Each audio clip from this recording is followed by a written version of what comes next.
Kita semua tahu ada 6 selat utama di dunia ini atau disebut Major Strait. Dari 6 selat utama dunia tersebut, 4 ternyata berada di Indonesia. Mengapa dikatakan Major Strait atau selat utama? Benar, selat itu adalah laut di antara dua pulau. Ada ratusan sebenarnya di dunia ini. Tapi mengapa dikatakan ada selat utama? Karena selat itu dilalui oleh kapal perniagaan. Jalur niaga tersebut memberikan julukan sebagai Major Strait. Dari 6 selat tersebut, nomor 1 ada di wilayah Indonesia, yaitu Selat Malaka. Sekali lagi, dari 6 selat penting dunia tersebut, 4 berada di Indonesia, di mana kita ketahui terusan Panama, terusan Suez itu adalah selat yang di luar Indonesia. Tetapi tahukah kita bahwa Selat Malaka adalah selat yang dilewati lebih dari 100.000 vessel atau kapal niaga besar setiap tahunnya. Dan selat ini merupakan selat terbanyak dilintasi kapal, sehingga dikatakan sebagai selat nomor 1 di dunia. Kita perhatikan negara di utara Indonesia, ada Jepang, Hong Kong, Taiwan, Korea Selatan,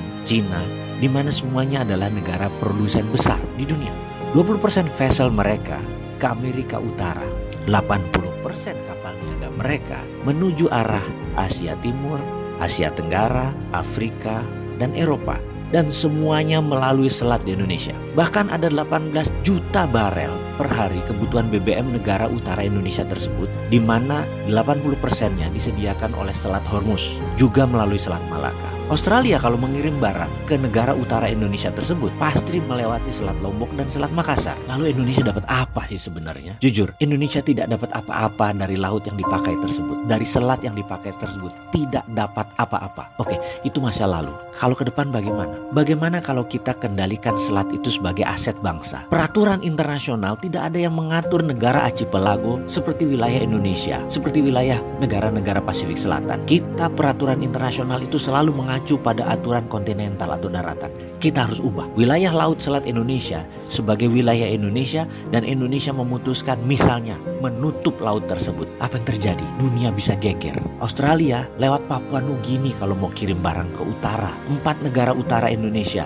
Cina, Jepang, Korea, Taiwan, muter lewat Papua Nugini. Tidak usah pakai Selat Malaka. Gak bisa masuk lewat Natuna. Atau kalau mau ya melipir lewat sisi Thailand dan melipir lewat sisi Malaysia di Selat Malakanya. Pokoknya kalau mau melewati wilayah Indonesia, bayar asuransi senilai 1% dari nilai barang. Kita tahu barang yang lewat tersebut ada lebih dari 2 triliun dolar atau 2.000 billion. Jadi kalau itu kita asuransikan atau kita pajakin versi kita dengan nama asuransi, kita mendapatkan lebih dari 250 triliun per tahun. Dan ini untuk devisa negara. Akankah negara adik kuasa seperti Cina dan Amerika marah besar? Pasti. Beranikah kita melawan dan mempertahankan hak kita? Harus berani. Itu namanya revolusi.